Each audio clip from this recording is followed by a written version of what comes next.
हमारे इस चैनल से जुड़ने के लिए सब्सक्राइब बटन दबाएं और सभी नए वीडियो के अपडेट प्राप्त करने के लिए बेल आइकन दबाना ना भूलें।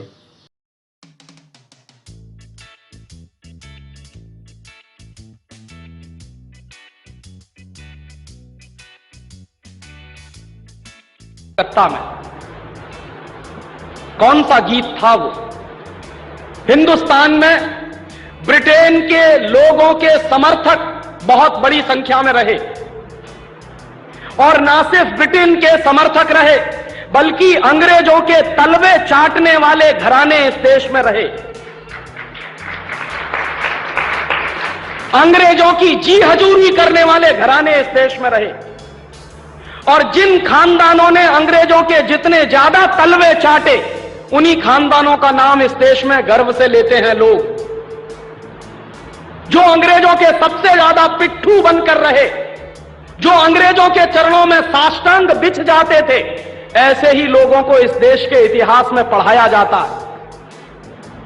और ऐसा ही एक खानदान था जो अंग्रेजों की गुलामी में आकंठ डूबा हुआ था। उस खानदान का नाम था टैगोर खानदान। और उस टैगोर खानदान का एक व्यक्ति था जिसका नाम था रविंद्रनाथ टैगोर। उस रविंद्रनाथ टैगोर ने जॉर्ज पंचम के स्वागत के लिए एक गीत लिख दिया था।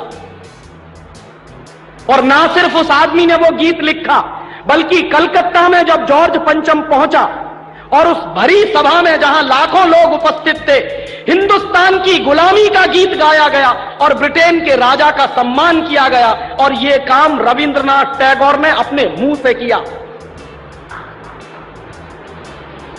और वो गीत कौन सा था जो रविंद्रनाथ टैगोर ने इंग्लैंड के राजा की स्तुति का गान करते हुए लिखा था? वो गीत वही है जिसको आप कहते हैं जनगण मन अधिनायक जय हे भारत भाग्य विधाता। बहुत शर्म आती है मेरे जैसे आदमी को जब वो गीत गाने के लिए कोई मुझे कहता है कि ये गाओ। क्यों गाएं उस गीत को? रविन्द्रनाथ टैगोर तो चापलूसी करते थे अंग्रेजों की। रविन्द्रनाथ टैगोर तो चाटुकार थे अंग्रेजों के। और रविन्द्रनाथ टैगोर तो साइकोफेंट थे अंग्रेजों के। इसलिए उन्होंने अंग्रेजों के राजा के सम्मान में वो गीत लिखा था। मैं तो नहीं हूं, मुझे तो अंग्रेजों की चापलूसी से कोई मतलब नहीं है। मैं तो अंग्रेजों का उससे ज्यादा विरोधी हूं जितना कोई हो सकता। लेकिन मेरे आजाद देश में उस गीत को बार बार गवाया जाए, यह मेरा राष्ट्रीय अपमान का प्रश्न है।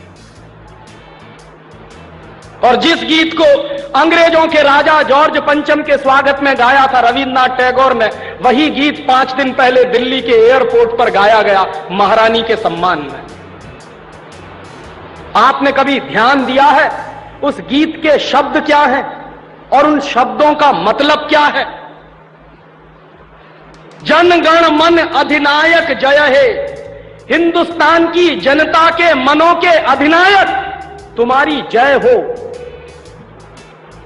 ये मतलब है। जनगण मन अधिनायक जय है माने जॉर्ज पंचम तुम हिंदुस्तान की जनता के मनों के, जनता के गणों के अधिनायक हो, सुपर बॉस हो, इसलिए तुम्हारी जय हो। ये रविन्द्रनाथ टैगोर गा रहे हैं। भला इससे ज्यादा चाटुकारिता का दूसरा कोई प्रमाण मिल सकता? इससे ज्यादा साइकोफेंसी का दूसरा कोई प्रमाण आपको मिल सकता? और दूसरी लाइन है जनगण मन अधिनायक जय है, भारत भाग्य विधाता, माने तुम भारत के भाग्य विधाता हो, माने हमारा भाग्य तुम लिख रहे हो। यह तो कोई भगवान से भी नहीं कहता है। लेकिन रविन्द्रनाथ टैगोर ने तो हिंदुस्तान के साम्राज्यवादी राजा का प्रतीक जो जॉर्ज पंचम था उसको भगवान से भी ऊपर रख दिया था कि तुम तो भारत के भाग्य विधाता हो।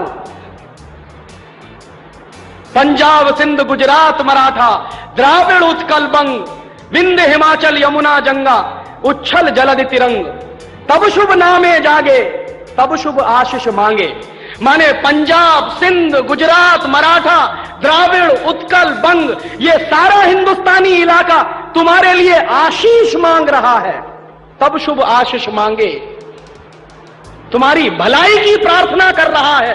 ये पूरा हिंदुस्तान जो अंग्रेजों की गुलामी में सिसक रहा था, उसको रविन्द्रनाथ टैगोर लिख रहे हैं कि ये सारा का सारा हिंदुस्तान तुम्हारे लिए आशीष मांग रहा है। तब शुभ आशीष मांगे, और वो सारी की सारी आशीष हम तुमको दे रहे हैं अपनी तरफ से। और अंत में जनगण मंगलदायक जय है भारत भाग्य विधाता, वही भारत के भाग्य विधाता तुम्हारा मंगल हो, तुम्हारा कल्याण हो। माने जो हमको गुलाम बनाने के लिए आए हैं, उनकी चाटुकारिता में कोई आदमी कितना बिच सकता है, इसका यह निकृष्ट नमूना है। और अंत में वो कह रहे हैं कि जय है जय है जय है, माने तुम्हारी ही जय है, तुम्हारी ही जय है, तुम्हारी ही जय है।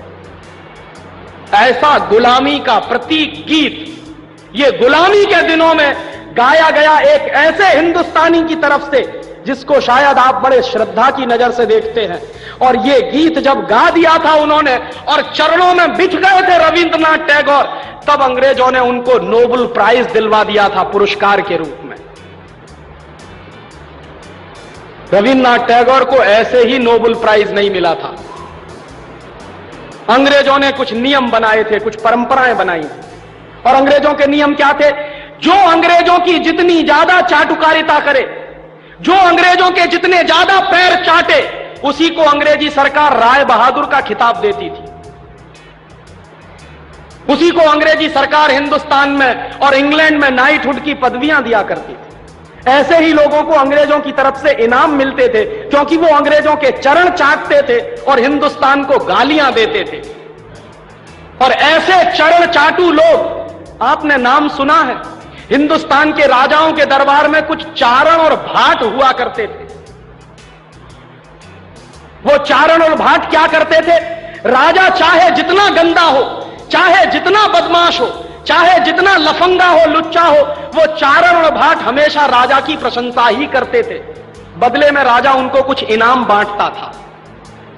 ऐसे चारण भाटों का खानदान है ये टैगोर खानदान, जिन्होंने ये गीत लिखा है। और मेरा अंदर से रोम रोम कांप जाता है जब कोई मुझे कहता है कि राजीव भाई जनगण मन गाइए। क्यों गाएं?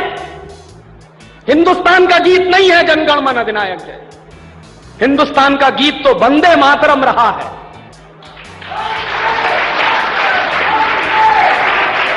और यह वंदे मातरम जैसा गीत जो हिंदुस्तान की आजादी की लड़ाई का प्रतीक था, जो हिंदुस्तान के लोगों में खून में जोश भरने का काम करता था, उस वंदे मातरम जैसे गीत को हिंदुस्तान में राष्ट्रीय गीत का दर्जा दिलवाने में 50 साल लग गया हमको, अब जाके हुआ है।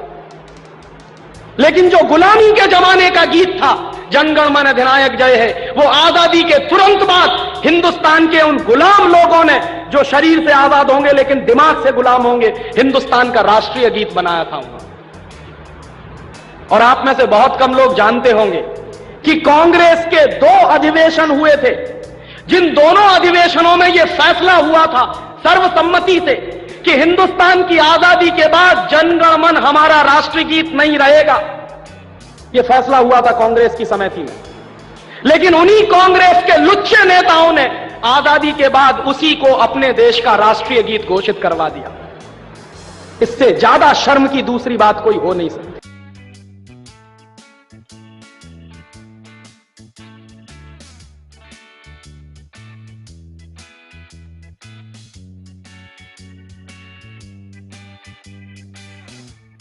Thank you.